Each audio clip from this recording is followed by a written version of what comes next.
बिस्मिल्लाहिर्रहमानिर्रहीम।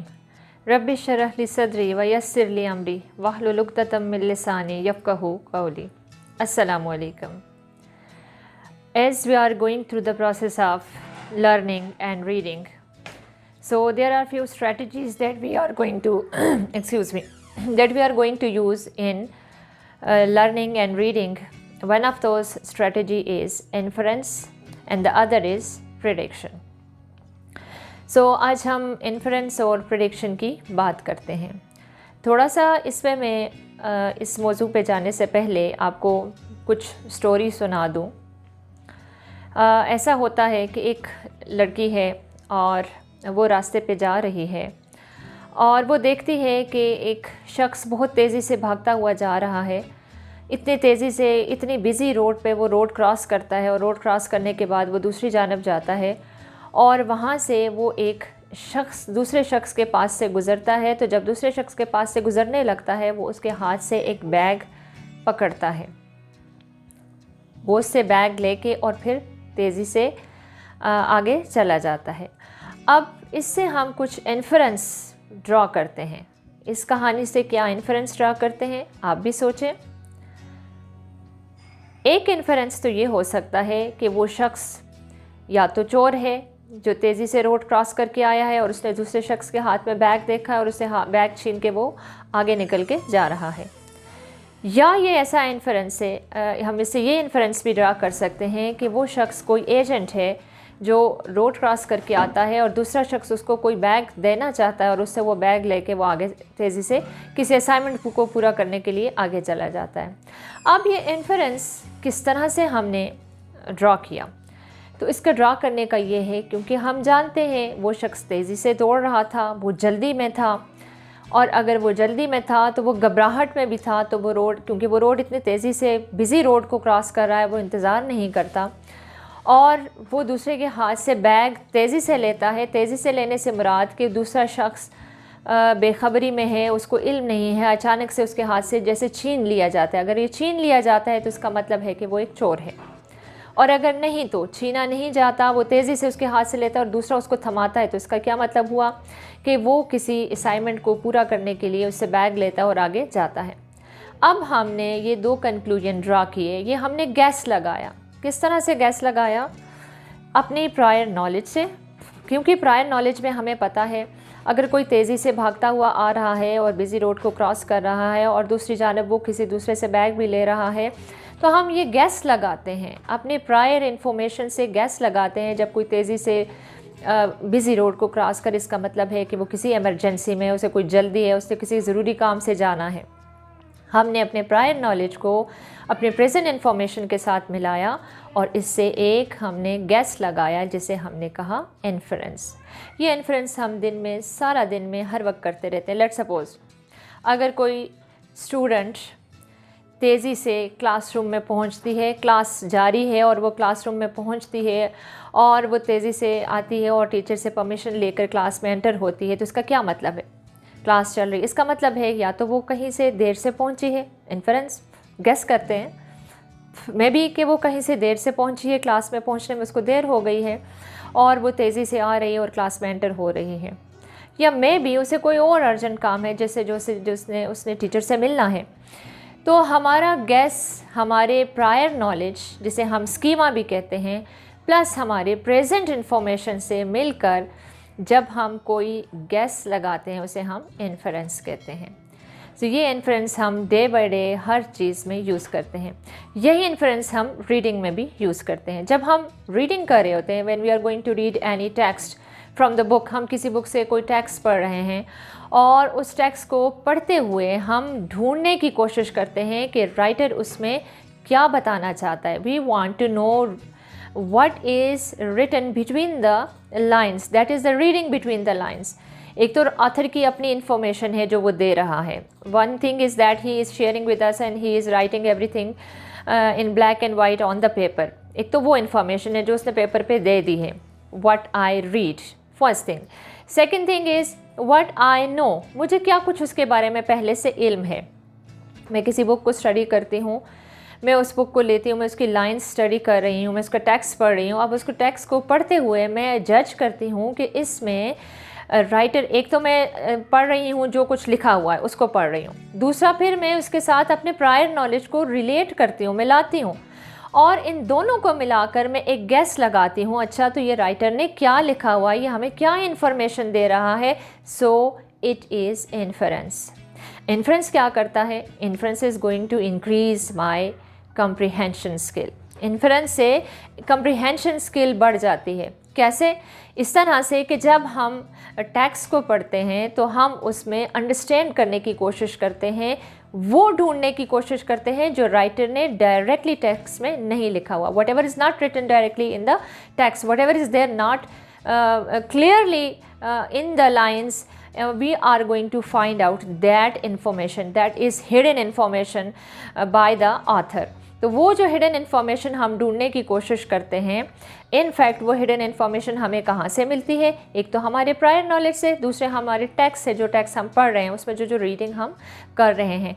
दोनों को जब हम मिलाकर जब कोई गेस करते हैं, दैट इज़ इन्फरेंस। तो हमारी कंप्रीहेंशन, अब हम उस टेक्स्ट को समझ भी जाते हैं, हमारी उसकी अंडरस्टैंडिंग बढ़ जाती है, और सेकेंडली हम उसको हमेशा के लिए मेमोराइज भी कर लेते हैं, वो हमें याद भी रहता है क्योंकि हमारे अपने नॉलेज के साथ वो लिंक हो गया है। So this is inference. What I know, equation of what is the inference equation, there is an inference equation. Equation में क्या है? What I read plus what I know is equal to what I infer. So the knowledge that I read or the information that I already had, and both of these are joined together and they make the inference. Inference is very much important because it improves skills in drawing conclusion. कि हमारे जो हम conclusion draw करते हैं किसी text के बारे में, किसी information के बारे में, किसी knowledge के बारे में, वो जो conclusion हम draw करते हैं, इन्फ्रेंस हमें हेल्प करता है उस कंक्लूजन को ड्रा करने के लिए। ये हमारे लिए बहुत ज़्यादा इम्पॉर्टेंट है। It's prerequisite for higher order thinking, क्योंकि हायर ऑर्डर की थिंकिंग इसकी मदद से हमें हम ये हेल्प हासिल करते हैं। इसकी हेल्प से हम हायर लेवल की थिंकिंग डेवलप करते हैं, क्रिटिकल थिंकिंग हमें डेवलप हो जाती है, क्योंकि हम अपने प्रायर नॉलेज को, that is one of the retention of the memory, past memory को उसको भी रिटेन करते हैं, उसको रिलेट करते हैं, और उसी के बेस पर हम एक कंक्लूजन ड्रा करते हैं। सो it is that conclusion that can be any conclusion, it cannot be maybe it's not judgment, the clear cut judgment, but it is, as it is based on my own knowledge, my own experience, plus based on the knowledge from the text. So when both of these are joined together and we are going to make some conclusions, we cannot say that it is right or wrong. गलत या सही हम इसको नहीं कह सकते, बस हम ये कहते हैं ये एक guess है, एक कंक्लूजन है, एक गेस है। हम इसको गलत या सही, राइट या रॉन्ग में के पैरा में इसको हम नहीं रखेंगे। This is just a conclusion, just a guess. So inference हमें बहुत ज़्यादा हेल्प करता है for increasing our understanding of the text. और जब हम इन्फ्रेंस करते हैं तो इन्फ्रेंस के साथ हम it increases our reading skill, इससे हमारी रीडिंग स्किल भी इंक्रीज़ हो जाती है, और you are going to read the text quickly and within short period of time, and you are going to retain and memorize it, and also you are going to link it with your other knowledge, and in this way you are going to guess what is written by the author in the text. The other thing is prediction. अब prediction क्या है? दोनों में कोई ख़ास फ़र्क नहीं है, बस माइनर सा डिफरेंस है। प्रिडिक्शन इनफैक्ट क्या है? प्रिडिक्शन दरअसल हम हर लम्हे ये इन्फर करते हैं कि नेक्स्ट व्हाट विल हैपन, आगे क्या होगा। और ये हम कैसे इन्फर करते हैं, ये कैसे ये गैस लगाते हैं, या हम ये कैसे कंक्लूजन ड्रा करते हैं। It's in fact drawing a conclusion based on our prior knowledge and on the given information. That information is taken from the title of the book, from the text, from headings, subheadings, from diagrams, pictures, ये जितनी कुछ information हम लेते हैं उस सब information को जब हम आपस में रिलेट करते हैं और इनसे हम एक कंक्लूजन ड्रा करते हैं और हम ये this is in white and black and white, we are going to say that this will happen next, आगे ये होगा। और इसमें हमें this is very much essential because it increases our ability of decision making, कि इन prediction से हम किसी भी चीज़ में डिसीजन मेकिंग कर सकते हैं। सो टेक्स्ट में हमारी इन्वॉल्वमेंट बढ़ जाती है, हम बड़े जैसे like students are going to read the text and they are going to read a story, एक स्टोरी वो पढ़ रहे हैं और स्टोरी में वो आगे अब उनके अगर if they are asked about to predict what will happen next, उनसे बार बार हम ये कहें कि अच्छा बताएं आगे क्या हो, like let me narrate a story, जैसे कि आप the story of 3 bears.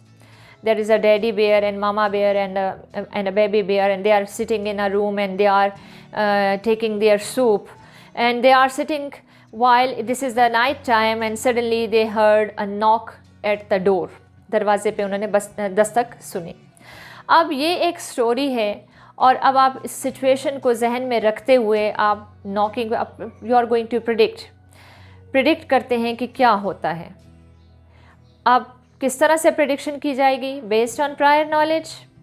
This is they are living, this is the story of the animals, may be the right they are living in a jungle and this is their house and they are enjoying their soup, and this is the night time, and it is as at the night there can be anyone at the door, this can be someone something dangerous, or this can be someone near one to them. So लेकिन हम if we are going to add in that text is that they are very much furious, they are surprised and they are anxious, and they don't know who is at the door, and the baby pig is afraid and he is going to sit with his mother. So अगर हम story को इस तरह से बढ़ाएं तो आपकी prediction कुछ डिफरेंट होगी। From the text I will say I predict or I guess or I bet that there is something dangerous at the door.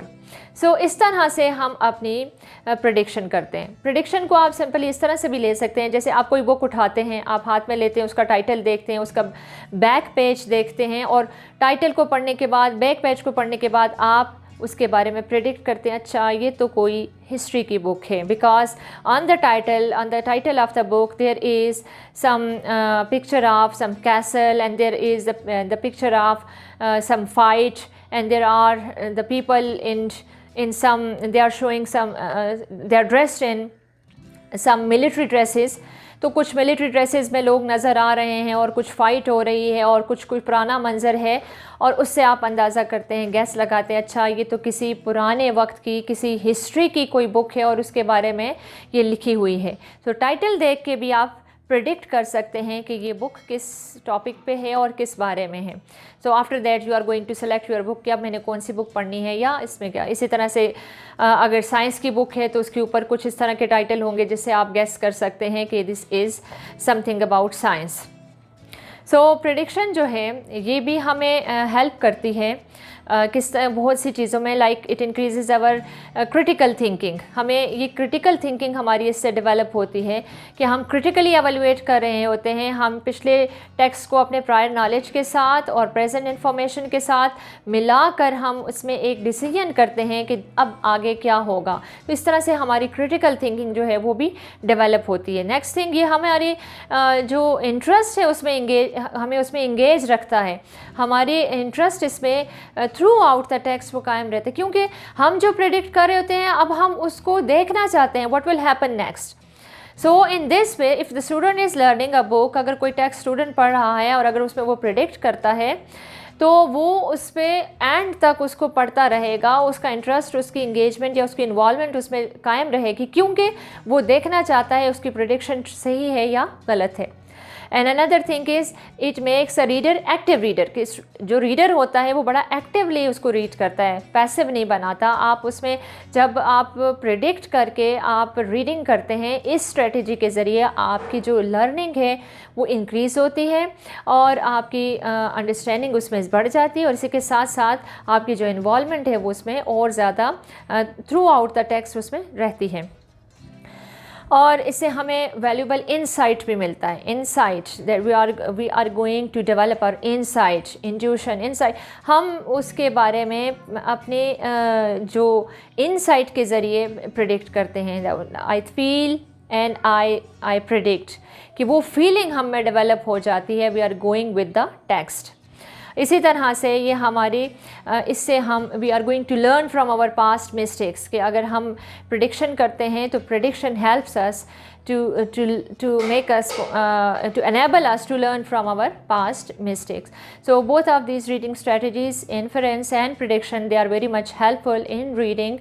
They enhances the student to learn a lot, to understand, to comprehend, to analyze, to critically evaluate, and similarly to make the decision or to make a guess about something. So there is a minor difference in inference and prediction. One thing that is different among these two is, in inference we are going to make a guess from the text, while in prediction we are going to make a decision, and this conclusion can be judged. This can be proved right or can be wrong, but guess cannot be proved right or wrong. This is just a minor difference between inference and prediction. I hope this would be very much clear to you, and it would help to increase your reading skill. Thank you so much.